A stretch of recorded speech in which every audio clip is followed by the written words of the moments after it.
Meus amados, depois de um intervalo devido às últimas programações e viagem que tivemos, nós vamos retomar hoje a nossa caminhada em Isaías.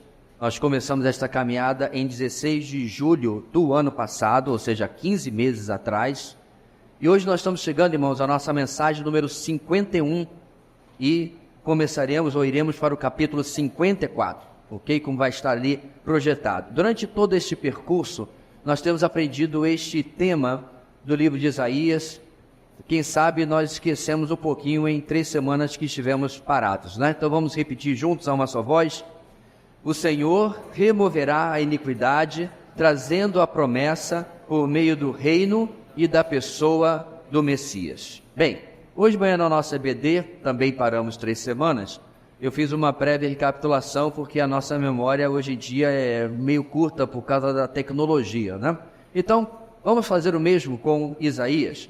Antes de mais nada, precisamos fazer essa recapitulação. Pula para o próximo slide, meu filho, para irmos lá na recapitulação.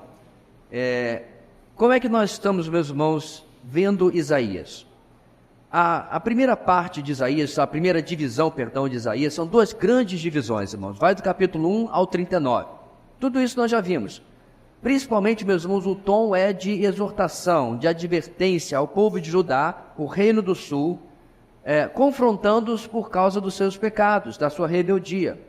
E, inclusive, ele tem um alerta ao vivo. Seus irmãos do norte, certo, de Israel, já tinham sido levados para o cativeiro na Síria. E se eles não se arrependessem, o sul, Judá, também iria para o cativeiro.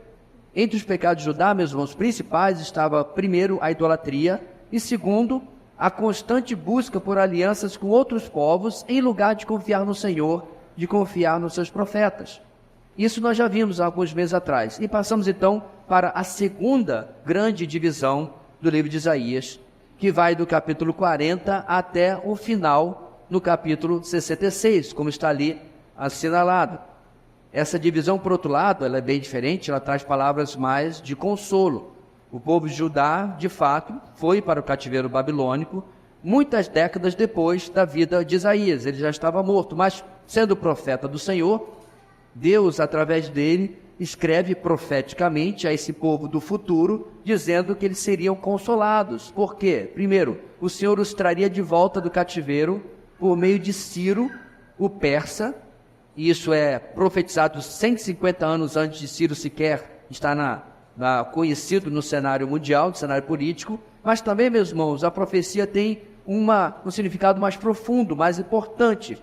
O Senhor, no futuro, inclusive ainda é o nosso futuro, irá restaurar tudo para Israel através do remanescente fiel, principalmente por causa da pessoa do Messias, que nós bem sabemos é Jesus de Nazaré.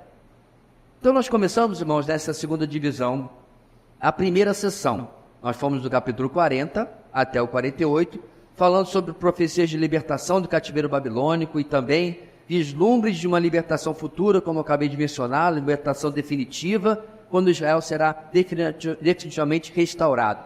Sempre destacando que nós não estamos nos referindo ao país político de Israel, esse que aparece agora toda hora no noticiário, mas sim de um remanescente fiel que será extraído de dentro desta nação, sobre o qual se cumprirão as promessas que nós temos no Antigo Testamento. É disso que estamos falando. Bem, então fizemos aí esta primeira divisão. Na segunda sessão, estamos no capítulo 49 até o 57. E semana passada chegamos até o maravilhoso capítulo 53 e nós paramos. Semana passada não, na mensagem passada. Nesta sessão, irmãos, vemos o Messias sendo rejeitado, porém, depois ele mesmo irá promover a restauração de todas as coisas. Primeiro, a redenção dos eleitos na cruz do Calvário. Entre eles, é claro, o remanescente fiel de Israel. E junto a isso, a instauração do reino messiânico prometido, algo que ainda está no nosso futuro.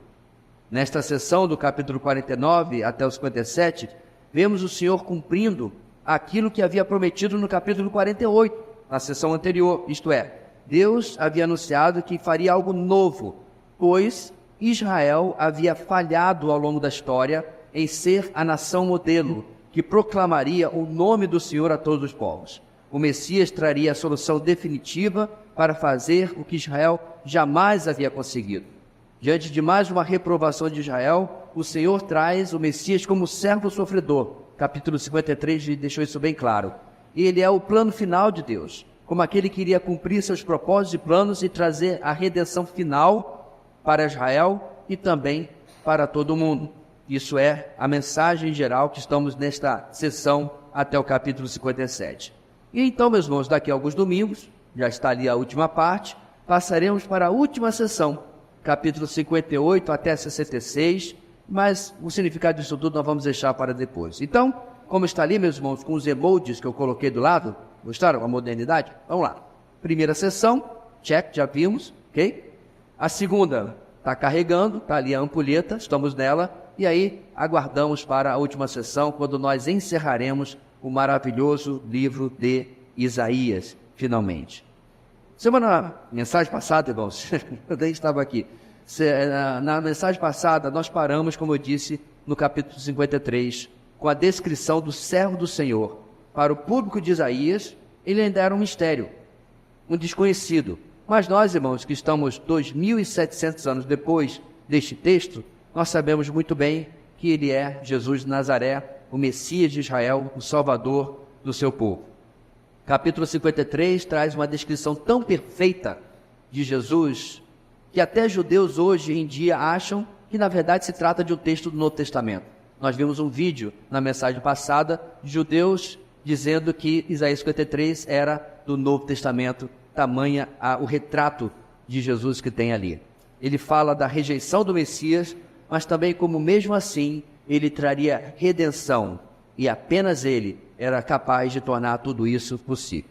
Bem, diante disso, o nosso texto de hoje é de celebração.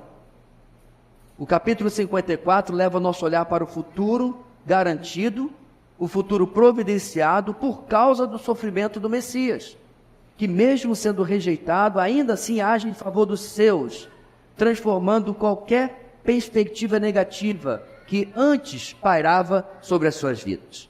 E assim, meus irmãos, a nossa grande ideia de hoje, ela vai nos ensinar o seguinte: o Messias prometido muda a existência daqueles que ele salva. O Messias prometido muda a existência daqueles que ele salva. Na verdade, meus irmãos, o nosso texto de hoje terá o seu tema de esperança e celebração esticado até o final da sessão, até lá no capítulo 57. Começando com Israel, no nosso texto de hoje, o Senhor promete que a vergonha, os infortúnios, as dificuldades que os acompanharam por tanto tempo seriam coisa do passado. O futuro guarda algo totalmente diferente, e tudo por causa da pessoa do Messias e daquilo que somente ele, sozinho, realizaria. E para nós, meus irmãos, já realizou. Jesus já cumpriu na cruz aquilo que o capítulo 54 promete. Então, qual é a tensão que nós temos aqui? Este povo ainda não experimentou isto. Ele experimentará apenas na consumação do reino no futuro, coisa que nós temos visto constantemente na nossa EBD. É isso que o texto está tratando, de uma perspectiva futura do povo de Israel, do remanescente fiel, onde eles vão experimentar aquilo que eles nunca experimentaram, quando tentaram por si mesmos, quando tentaram nas suas próprias forças, quando tentaram dos seus próprios meios, eles falharam miseravelmente, vez após vez. Agora eles são desafiados a crer que o Messias que lhes está sendo prometido aqui cumprirá, realizará, alcançará o que eles não conseguiram sozinhos. E nós bem sabemos que Jesus assim o fez. Vamos ler então, meus irmãos, capítulo 54 de Isaías. Vamos ler na NVI, na versão que já tínhamos usado, não nesta nova que saiu agora, caso você fique confuso aí, porque você está olhando a versão que saiu no ano passado, uma revisão, mas nós continuamos usando a NVI de alguns anos atrás. Vamos juntos, irmãos, quero ouvir um bonito coro, capítulo 54. Diz assim a palavra do Senhor: Cante, ó estéril, você que nunca teve um filho, e rompa em canto, grite de alegria, você que nunca esteve em trabalho de parto, porque mais são os filhos da mulher abandonada do que os daquela que tem marido, diz o Senhor.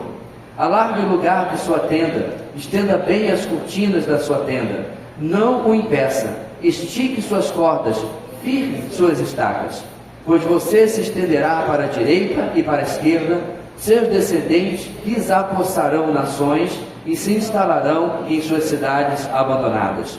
Não tenha medo, você não sofrerá vergonha. Não tema o constrangimento, você não será humilhada. Você esquecerá a vergonha de sua juventude e não se lembrará mais da humilhação de sua viuvez. Pois o seu Criador é o seu marido, o Senhor dos Exércitos é o seu nome, o Santo de Israel é seu Redentor, ele é chamado o Deus de toda a terra. O Senhor chamará você de volta, como se você fosse uma mulher abandonada e aflita de espírito, uma mulher que se casou nova apenas para ser rejeitada, diz o seu Deus. Por um breve instante eu a abandonei, mas com profunda compaixão eu a trarei de volta. No impulso de indignação, escondi de você por um instante o meu rosto, mas com bondade eterna terei compaixão de você, diz o Senhor, o seu Redentor. Para mim, isso é como os dias de Noé, quando jurei que as águas de Noé nunca mais tornariam a cobrir a terra, de modo que agora jurei não ficar irado contra você, nem tornar a repreendê-la. Embora os montes sejam sacudidos e as colinas sejam removidas, ainda assim a minha fidelidade para com você não será abalada, nem será removida a minha aliança de paz, diz o Senhor, que tem compaixão de você. Ó cidade aflita, açoitada por tempestades e não consolada, eu a edificarei com turquesas, edificarei seus alicerces com safiras, farei de rubis os seus escudos, de carbunclos as suas portas e de pedras preciosas todos os seus muros. Todos os seus filhos serão ensinados pelo Senhor, e grande será a paz de suas crianças. Em retidão você será estabelecida, a tirania estará distante, você não terá nada a temer. O pavor estará removido para longe, ele não se aproximará de você. Se alguém a atacar, não será por obra minha. Todo aquele que a atacar se renderá a você. Veja, fui eu quem criou o ferreiro, que sopra as brasas até darem chama e forja uma arma própria para o seu fim. Fui eu quem criou o destruidor para gerar o caos.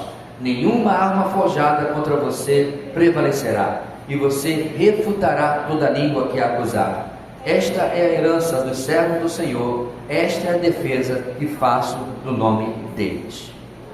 Messias prometido muda a existência daqueles que lhe salvam.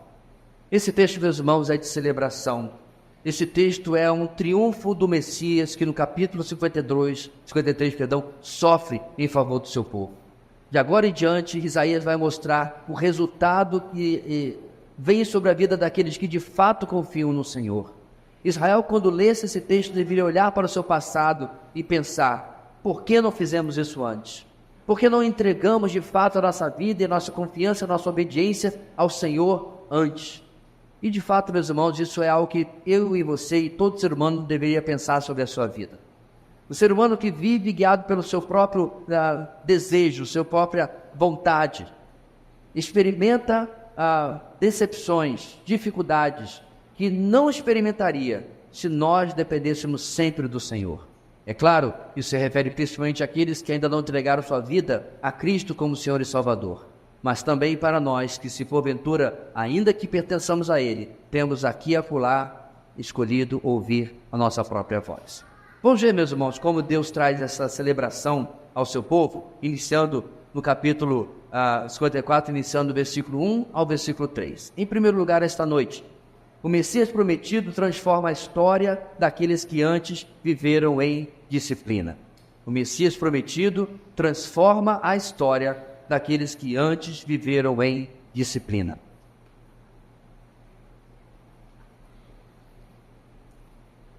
Bem, o nosso texto, meus irmãos, começa com uma imagem muito contundente para a cultura judaica, a imagem da infertilidade. Apesar de ser, primeiro, algo comum em toda a humanidade, e dois, ter inclusive acontecido, por exemplo, com as 3 matriarcas de Israel, Sara, Rebeca e Raquel, esse era, meus irmãos, um cenário que deveria ser estranho deveria estar ausente para o povo de Israel. Deveria ser algo completamente fora da sua perspectiva.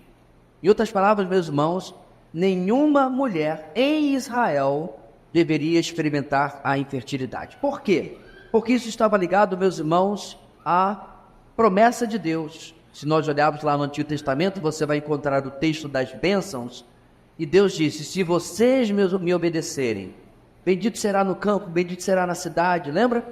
Bendito isso, bendito aquilo, a sua mulher terá muitos filhos, a sua lavoura nunca deixará de produzir, o seu animal nunca morrerá. Bem, um dia morre, é claro, mas não de praga ou alguma coisa assim. O ponto, meus irmãos, é que as promessas de bênção estavam sobre este povo, e entre elas, de que a infertilidade estaria longe deles.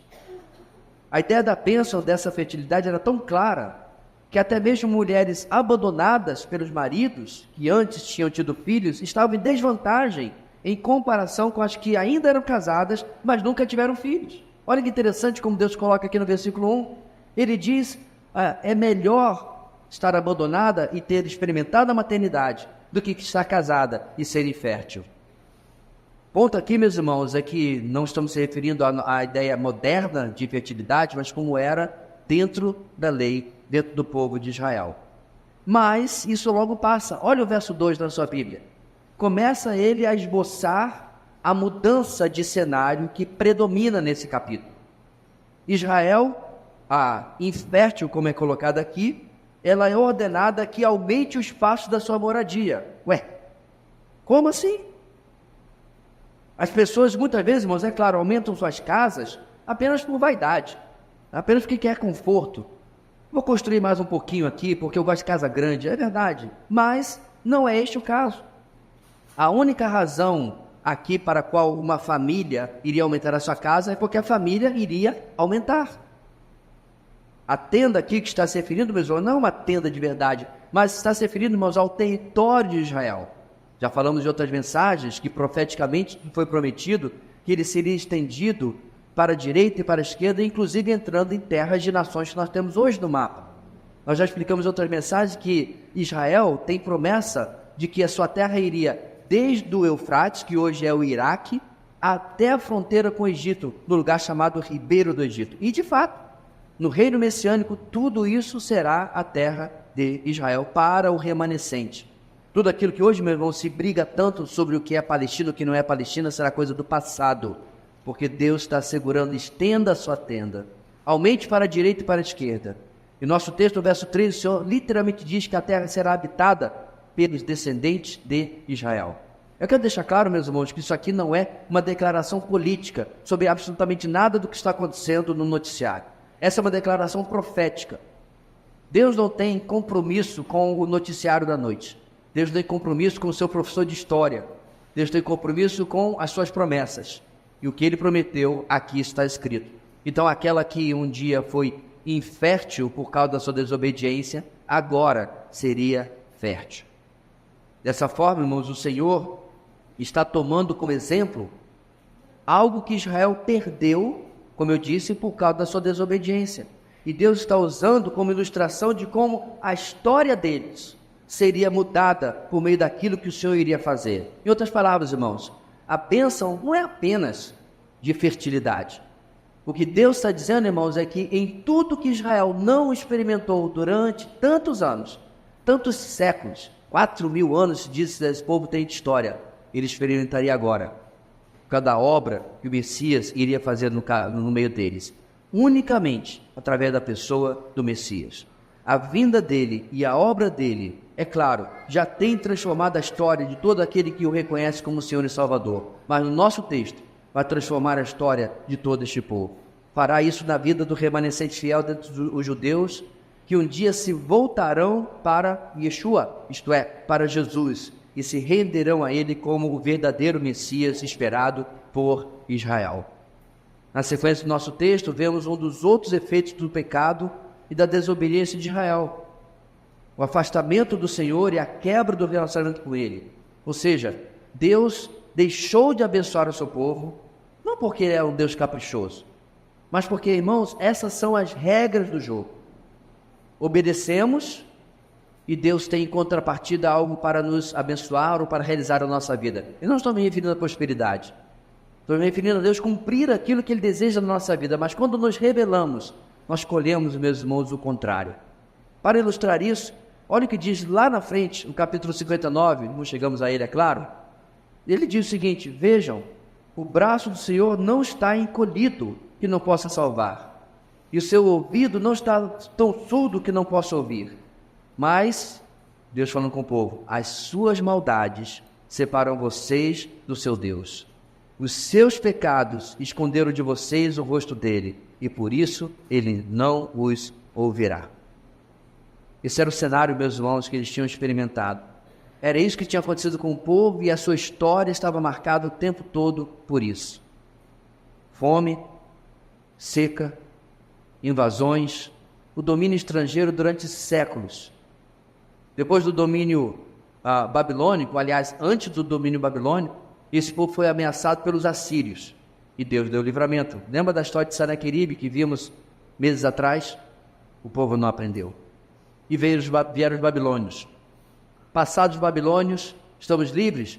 Mais ou menos. Os medo-persas, os persas com Ciro. Passado eles, os gregos. Passado eles, tempo já de Jesus, os romanos. Passado eles, meus irmãos, os romanos, o povo é expulso de sua própria terra no ano 70. Por quê, irmãos? Por causa da sua desobediência, a história de Israel foi uma história de tristeza, uma história de derrota, uma história de que estava sob disciplina, como estamos vendo no nosso primeiro ponto. Porém, quando o Messias entra na história deste povo, ou na vida de qualquer ser humano, a nossa história é transformada. Mas sobre isso a gente vai falar um pouquinho mais no final da nossa mensagem. Como começamos a introduzir aqui, meus irmãos, com o versículo do capítulo 59, o outro problema que enfrentamos é do relacionamento com o Senhor. Isaías vai falar mais à frente que o rosto de Deus estava escondido deste povo. Assim, do versículo 4 ao versículo 10, nós temos a nossa segunda lição desta noite. O Messias prometido restaura o relacionamento com aqueles que antes eram rejeitados. Como é que nós vemos isso? Acompanhe na sua Bíblia, verso 4.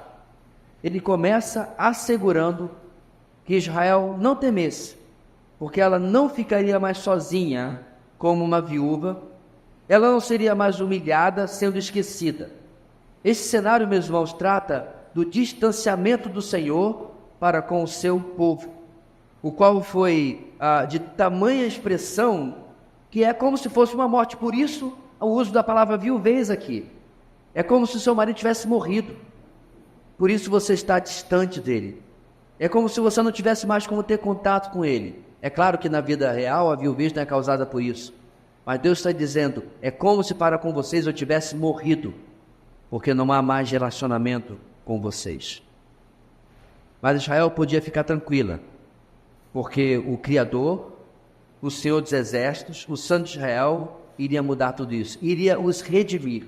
Diz o texto que ele seria o seu Redentor. Essa palavra, meus irmãos, tremenda, porque essa é exatamente a forma como nós tratamos o Senhor Jesus, não é verdade? Essa é mais uma comprovação de que a pessoa do Senhor Deus e a pessoa de Jesus é o mesmo Deus que se revela de formas diferentes. Aliás, se você voltar um pouquinho lá no capítulo 41, quando está falando, meus irmãos, sobre o Messias, o versículo 14 diz o seguinte: não tenha medo, ó verme Jacó, ó pequeno Israel, pois eu mesmo o ajudarei, declara o Senhor, seu Redentor, o Santo de Israel. E caso esteja se perguntando, meus irmãos, esse é exatamente o texto, desculpe, o título, que nós encontramos sendo dado ao Senhor Jesus também no Novo Testamento, quando cita o Antigo. Lá em Romanos capítulo 11, versículo 6, nós encontramos Paulo citando Isaías. E assim todo Israel será salvo, como está escrito, virá de Sião o Redentor, que desviará de Jacó a impiedade. Em outras palavras, não existe distinção real entre o pai e o filho. Ambos são o Redentor de Israel neste contexto. E, é claro, de todos os demais salvos, de todos os mais eleitos do Senhor. Isso é importante, meus irmãos, porque a centralidade da obra de Cristo já é profetizada 700 anos antes dele sequer estar aqui. Aquilo que ele iria começar na cruz do Calvário, e irá terminar até o final da história da humanidade, aqui cumprindo sobre o seu povo do Antigo Testamento. No verso 6, seguindo adiante, o Senhor renova e repete as promessas do retorno para a terra. Algo que já vem acontecendo, é claro, meus irmãos, ultimamente, mas irá acontecer de forma definitiva nos últimos dias antes da vinda do Messias. A rejeição terá o seu fim. O Senhor assegura ao seu povo que o havia abandonado, olha o que está na sua Bíblia, por um breve instante. Como assim? Foi durante décadas, foi durante séculos. Como assim por um breve instante? Bem, vai lembrar, meus irmãos, que esse abandono não foi porque o Senhor era um mau marido, entre aspas. Esse abandono não é porque o Senhor havia enjoado de Israel. Não. O abandono foi porque Israel era a esposa infiel. Ela era a esposa rebelde, desobediente. Mas ainda assim, o Senhor promete que a trará de volta, diz o verso 7. Olha o texto, irmãos. Com profunda compaixão, ou grande misericórdia, como traduz a atualizada. Compaixão aqui, meus irmãos, reflete a característica de Deus de ter empatia pelo nosso sofrimento. Mas é mais que isso. Não é só isso. Acompanhe, verso 7 agora para o 8. Porque o 8 completa essa, eu chamei de declaração de amor feita por Deus. Não estamos falando de marido e esposa. É por isso que Deus está usando, meus irmãos, esses termos. Olha, eu lhe abandonei por um breve instante. E aí no verso 8 ele diz, num impulso de indignação. É como se ele estivesse, meus irmãos, minimizando o que havia sido feito em linguagem humana e mostrando, olha, não era isso que eu queria fazer, mas foi por causa da sua desobediência. Obviamente, meus irmãos, o nosso Deus sendo onisciente, ele não age por impulso, como está no verso 8. Ele está usando uma linguagem humana, porque nada pode surpreender o nosso Deus para que ele reaja, porque levou um susto, porque não sabia o que iria acontecer. Não é isso que está sendo dito aqui. Ele está se declarando para o seu povo. Ele está diminuindo, irmãos, a intensidade da sua ira. A sua ira era justa e diretamente proporcional aos pecados de Israel, mas ainda assim, a compaixão dele seria estendida a Israel por causa da sua, diz o texto, bondade eterna. E essa palavra, meus irmãos, eu preciso parar aqui e pedir a sua paciência com um pouquinho de hebraico. É uma palavra linda, que você já ouviu em outras mensagens. Aqui a palavra que nós temos é hesed. É uma palavra que é traduzida de formas diferentes em todo tipo de versão bíblica, em português, inglês, francês, etc. Mas a melhor tradução, meus irmãos, para essa palavra, para mim, é amor leal. É traduzido por bondade, é traduzido por misericórdia, até por fidelidade. Mas para mim a melhor tradução é amor leal. Hesed fala do amor de Deus que está ancorado, que está, meus irmãos, conectado, preso às promessas, às alianças que ele fez com o seu povo. Como, por exemplo, a aliança que nós temos em nossas mãos, nós os casados. Os votos que fizemos no dia do nosso casamento. Nós devemos, para com o nosso cônjuge, demonstrar hesed, um amor leal à aliança que nós fizemos. A diferença é que nós somos pecadores e muitas vezes não cumprimos tudo aquilo que nós prometemos. Quantos de nós, meus irmãos, se assistimos, se você era dessa época, a fita do seu casamento, a minha foi fita, eu já converti para DVD, já fiquei mais moderno. A gente se envergonha com o que prometemos ali, é ou não é verdade?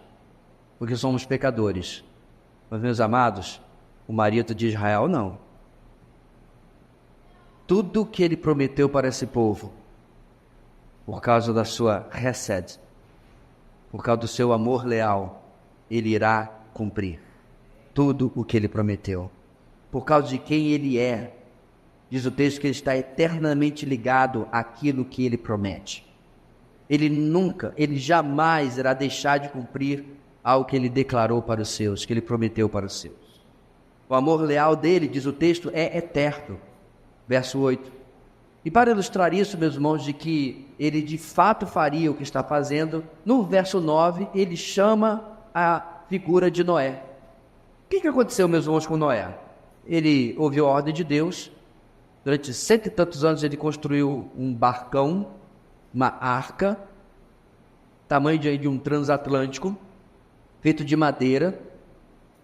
E aí quando ele passou pelo dilúvio, pela enchente, a palavra dilúvio significa enchente, não significa chuva forte. Quando ele passou pela enchente, com certeza Noé ficou pensando, rapaz, será que vai ser só dessa vez? Porque Deus fez isso porque a humanidade se corrompeu. O que garante que a humanidade não vai se corromper de novo? Então o que Deus fez? Deus fez um pacto, o pacto nós chamamos de pacto noético, de que ele jamais iria destruir a terra pela água novamente. Lembra disso? E qual foi, meus irmãos, o sinal que Deus fez para comprovar que ele nunca mais faria isso? E toda vez que víssemos este sinal, podemos lembrar da promessa de Deus. Qual foi? O arco no céu. O arco de Deus no céu.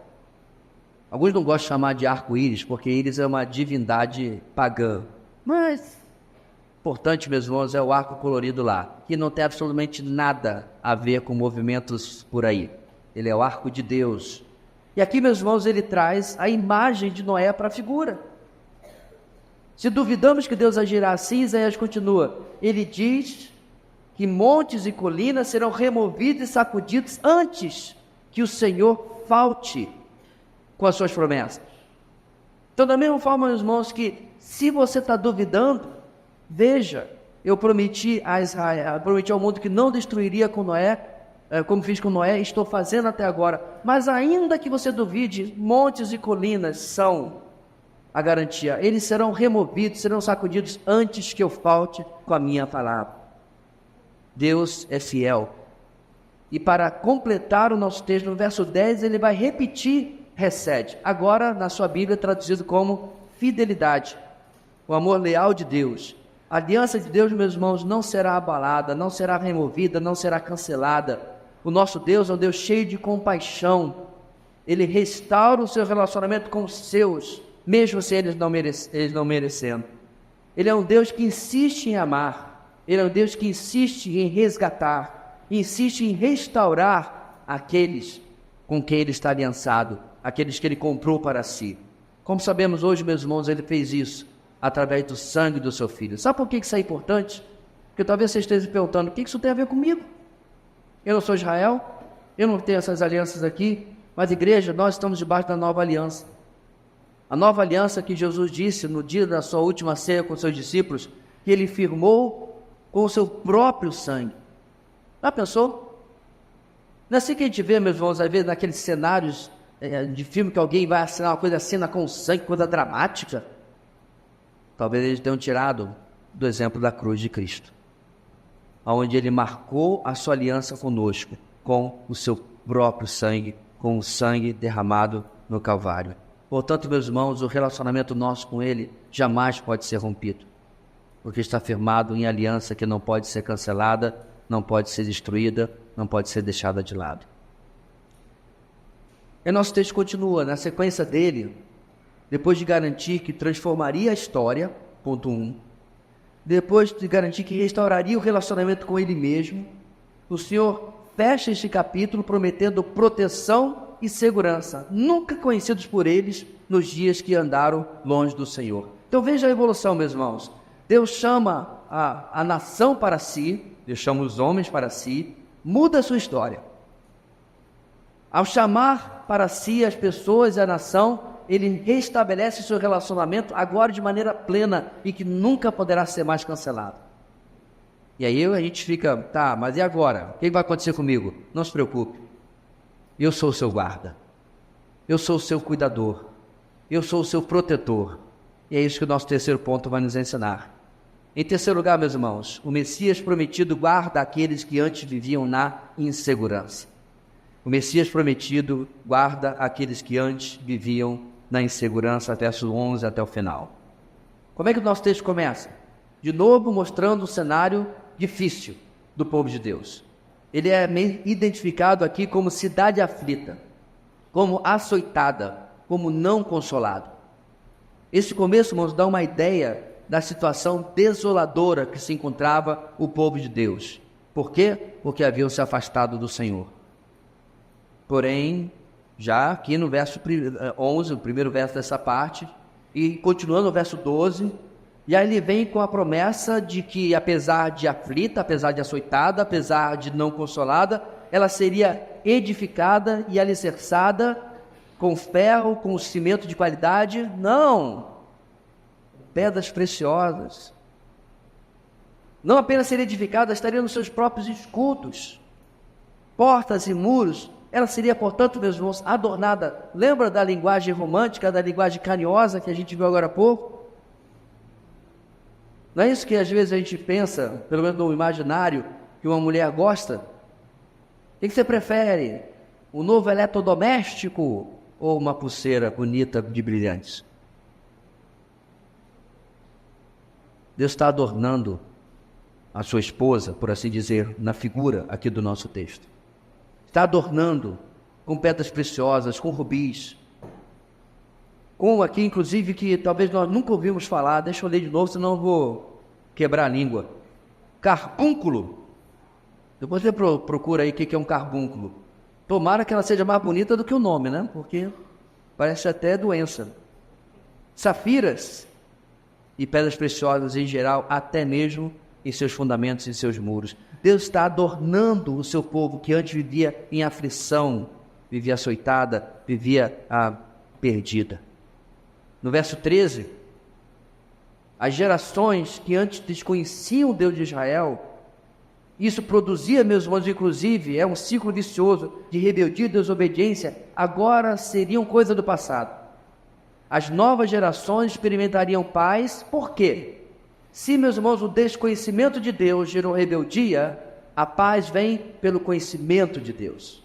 Eles seriam ensinados. Agora repare, meus irmãos, olha a sua Bíblia no verso 13. Eles seriam ensinados não apenas acerca do Senhor. Eles seriam ensinados não apenas sobre o Senhor. Eles não iriam para algum lugar e algum homem ou líder ou qualquer coisa assim iria dar uma apostila e dar uma aula de teologia para eles. O que diz no seu texto? Eles seriam ensinados pelo Senhor. Isso retrata, meus irmãos, como o próprio Messias prometido irá instruir a todos durante o seu reino. O mundo inteiro aprenderá do Senhor pelo próprio Senhor. Ele será, obviamente, o mestre supremo, nosso mestre naqueles dias. Essa questão de educação, meus irmãos, das crianças, era algo extremamente importante, era algo de extremo valor na mentalidade judaica. Eu diria, inclusive, irmãos, era uma prioridade, pelo menos de forma ideal. E já explico por que eu estou dizendo isso. Para provar, meus irmãos, que isso era algo fundamental, algo extremamente importante, deixa eu ir lá em Deuteronômio capítulo 6, texto inclusive que o irmão Petrônio mencionou ontem, o Shema Israel, certo? E olha o que Deus fala: ouça Israel, o Senhor, construa grandes prédios, faça grandes cerimônias.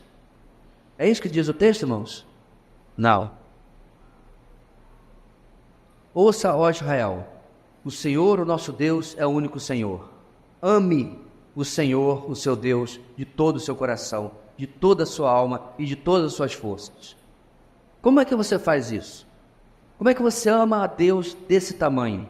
O texto continua: que todas estas palavras que hoje lhe ordeno estejam no seu coração. Primeiro começa em mim, imerso, mergulhado na palavra de Deus. Vida devocional, leitura bíblica, ensino da palavra, tanto eu dando quanto recebendo. Irmãos, a igreja de Cristo tem que estar encharcada da palavra de Deus, não de programações legais, não de psicologias, ideologias e filosofias, mas da palavra de Deus. Primeiro a gente se encharca, aí o texto continua, chegamos nas crianças, aí ele vai dizer: ensine-as com persistência a seus filhos. Aqui eu gosto da revista atualizada. Essas palavras que eu te ordeno, tu as inculcarás aos teus filhos. Não é isso que está aí? Você vai abrir, vai enfiar a palavra e vai fechar a vácuo, para que não saia de lá. E não é só isso não, irmãos. Eu quero lembrar do salmista Asaf. Lá no Salmo 78, anos depois, ele escreveria o seguinte: o que ouvimos e aprendemos, o que nos contaram os nossos pais, não os esconderemos dos nossos filhos.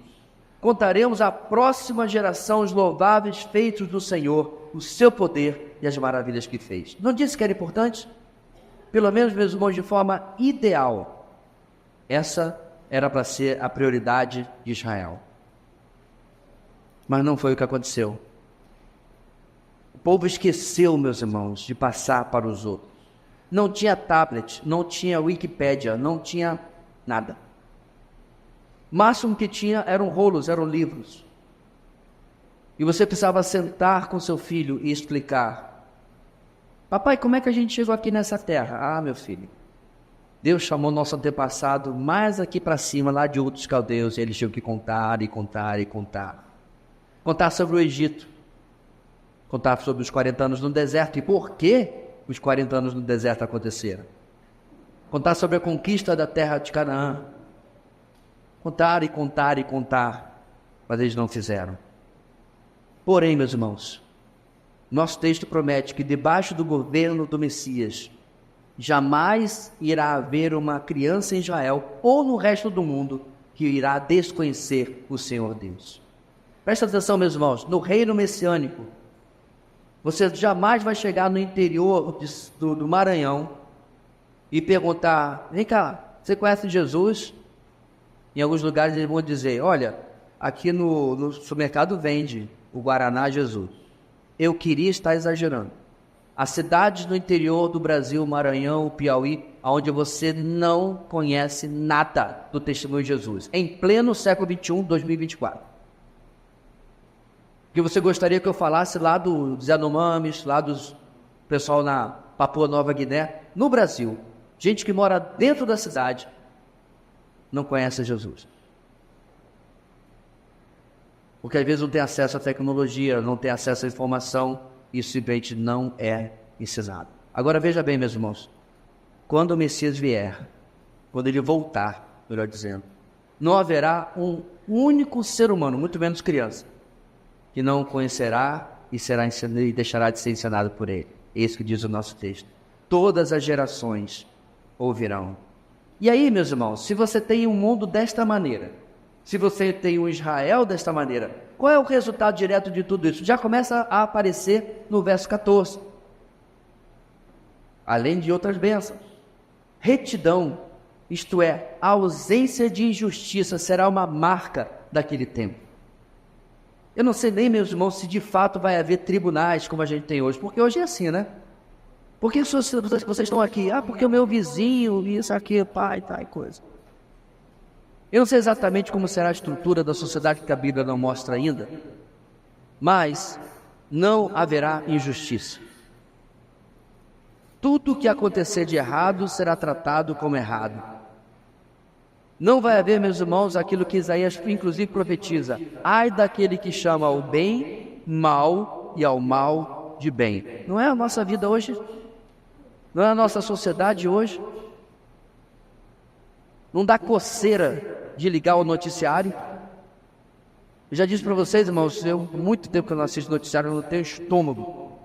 Mas quando eu ainda assistia, eu acho que era da Record, ou era da Bandeirantes, eu não lembro bem. Aí começava, né? Boa noite. 30 mortes, não sei o que lá. 15 sequestrados, 30 soterrados. E você começa a ficar meio tonto. Lá por uma meia hora, 40 minutos de noticiário, ele dizia: vamos para a nossa notícia boa do dia. Devia ser o contrário. Desgraça após desgraça, aí ele vinha com uma notícia boa. Alguém resgatou um cachorrinho da rua. Ou alguma coisa parecida.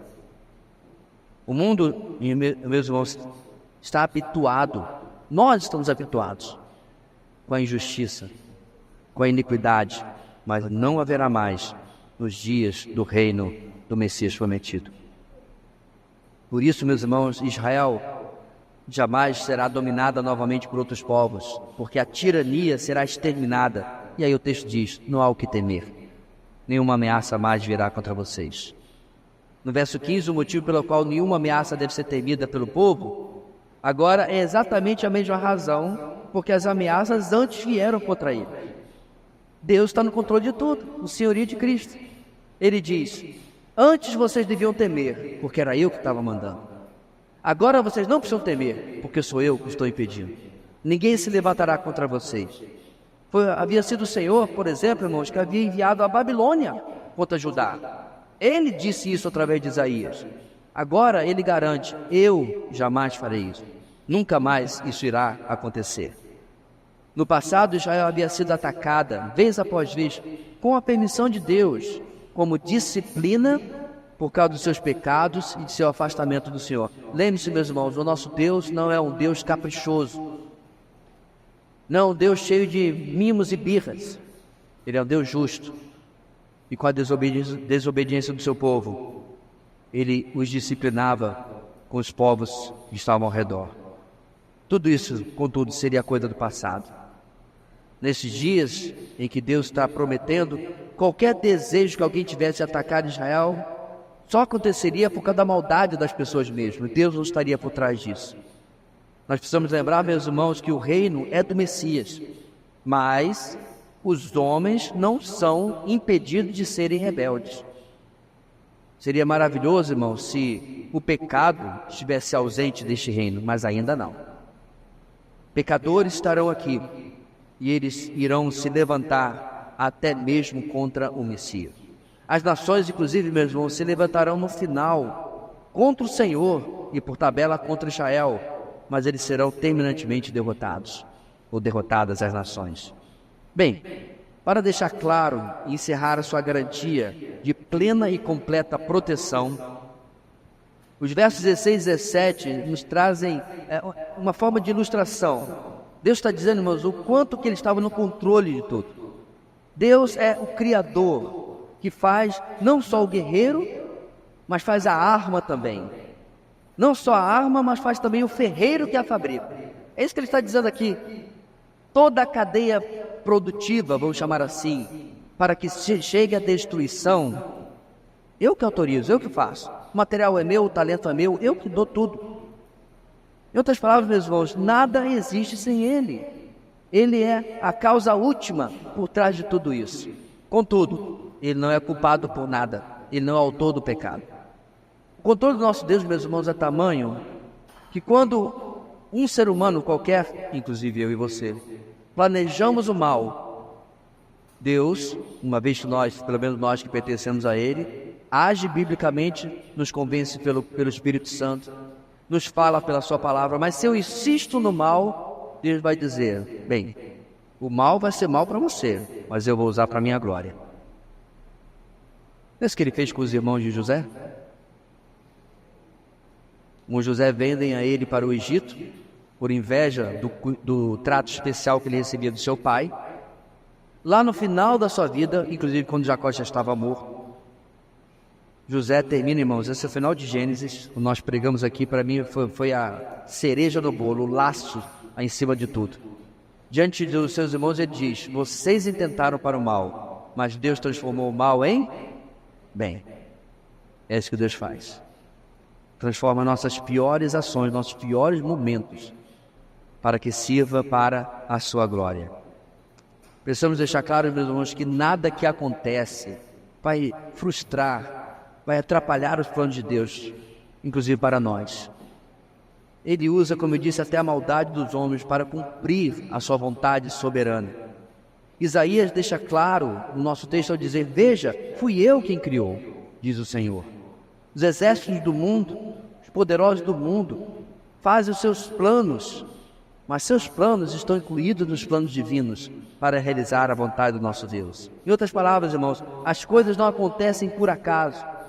A palavra acaso só serve para estar no dicionário, porque ela não existe na vida real. Tudo serve aos propósitos de um Criador, de um Redentor, que está controlando a história. Irmãos, o domínio dele sobre a história é tamanho que hoje de manhã nós estudamos o quê? Apocalipse. Se eu não me engano, foi Billy Graham que disse: fique tranquilo, eu já li o final da Bíblia, tudo acaba bem. Essa, meus irmãos, é a segurança que Ele nos traz. Em resumo, isso significa que o povo de Deus pode viver tranquilo, Por quê? Vou emprestar aqui as palavras do salmista. Levanto os meus olhos para os montes e pergunto: de onde me vem o socorro? O meu socorro vem do Senhor, que fez os céus e a terra. Ele não permitirá que você tropece, o seu protetor se manterá alerta. Sim, o protetor de Israel não dormirá, ele está sempre alerta. O Senhor é o seu protetor. Como sombra que o protege, ele está à sua direita. De dia o sol não o ferirá, nem a lua de noite. O Senhor o protegerá de todo mal, protegerá a sua vida. O Senhor protegerá a sua saída e a sua chegada, desde agora e para sempre. Esse é o nosso Deus, meus irmãos, aquele que promete guardar aqueles que antes de o conhecer viviam na insegurança. Para nós encerrarmos a nossa noite, quem era você antes de Cristo? Faz uma viagem no tempo. Para alguns é coisa de meses, coisa de ano. Para outros são algumas décadas.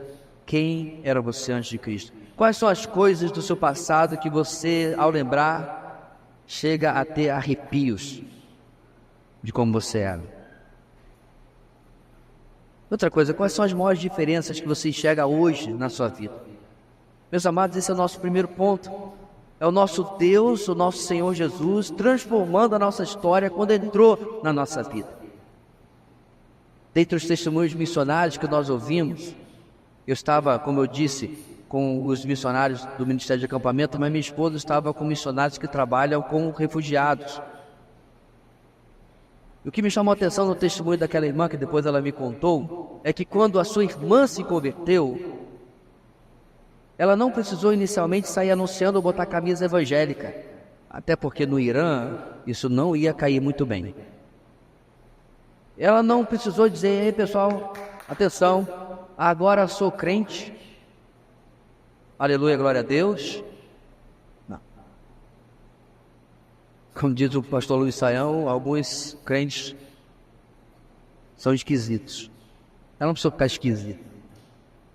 No testemunho da sua irmã, pela conversão dela, disse que começaram a ver as mudanças. Meu amado, se Jesus entra na vida de alguém e não começa a mudar caráter, personalidade, índole, eu colocaria as minhas barbas de molho. Que a entrada de Jesus é automaticamente transformação de história. Mudança de vida. Mudança do nosso caráter. Segundo, os homens sonham, meus irmãos, muitas vezes conhecer pessoas famosas, não é? As chamadas celebridades. Outros se gabam de conhecer pessoas influentes e poderosas. Seu guarda, você sabe quem eu sou? Eu sou amigo do jardineiro, do primo, do açougueiro, do presidente. Ele acha que é alguma coisa. Porém, meus amados, isso é tudo balela. Nós, os cristãos, é que temos acesso ao ser mais poderoso do universo. E tudo isso só foi possível por meio do novo e vivo caminho que Jesus abriu, sendo Ele mesmo esse próprio caminho. E esse é o nosso segundo ponto. Você compreende, você consegue, meu irmão, alcançar o que é o relacionamento que você tem com Deus. É só você tratar hoje, por exemplo, o que você não tem com um estranho e o que você tem, por exemplo, com seu cônjuge. Ou com seu melhor amigo, se você preferir. Sua melhor amiga, com seus pais. Somos humanos, somos limitados. Mas a sua mãe, seu pai, seu cônjuge já chegou assim: o que você tem? Aí você diz: nada. Não, eu te conheço. Tem alguma coisa errada, fala comigo. Senta aqui. Vai dar onde? Fábio Júnior. Conversa comigo. Ele te conhece.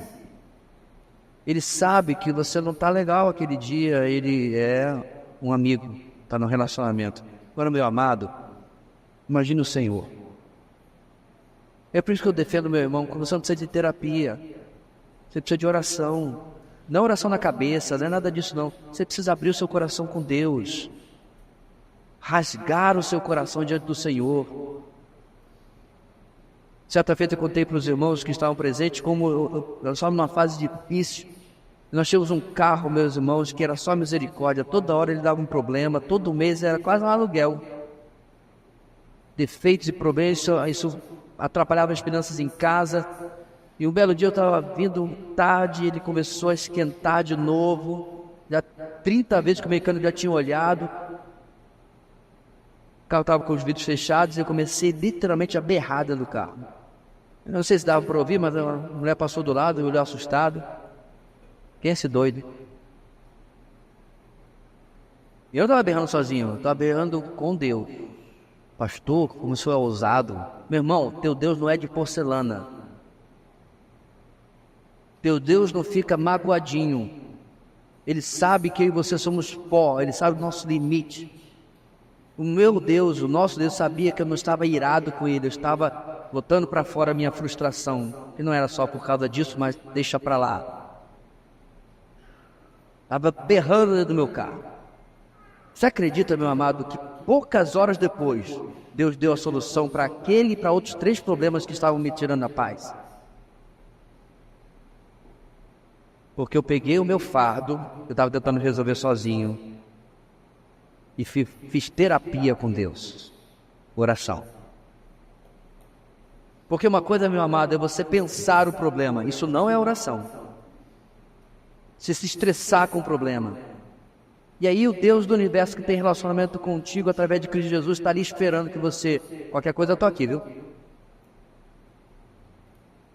E você continua batendo, malhando o ferro frio, como se diz, dando murro em ponta de faca.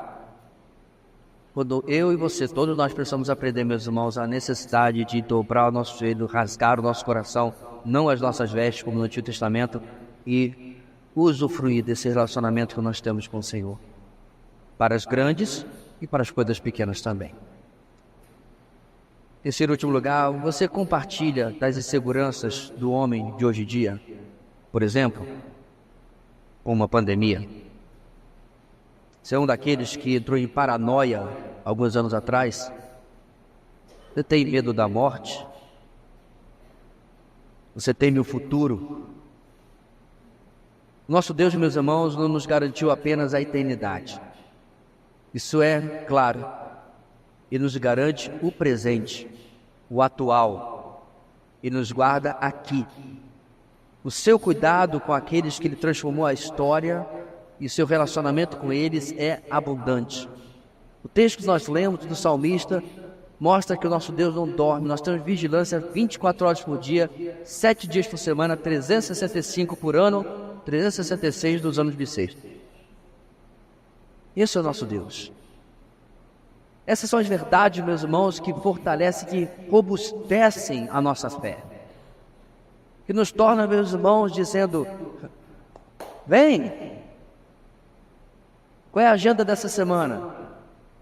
Não porque podemos, não porque a gente é valente, porque a gente é forte. Muito pelo contrário, porque a gente é fraco. É como aquele menino que estava, a palavra da moda é bullying, né? Estava sofrendo bullying no playground. E ele não queria mais ir para o playground, o parquinho. Porque lá tinha um valentão. Ele com 5, 6 aninhos e o valentão com 12, 13. Jogava areia na cabeça dele, chutava os brinquedinhos dele. E ele não queria ir mais. Mas um dia ele foi, todo confiante. Por quê? Será que ele estudou taekwondo? Será que ele aprendeu a lutar? Ou desenvolveu superpoderes? Não. Porque o irmão mais velho dele, de 17 anos, foi junto. Ele chegou todo confiante. Olhou para o valentão e botou seus brinquedos. Derramou a areia no baldinho bem devagarinho, fazendo pose. Porque ele estava protegido.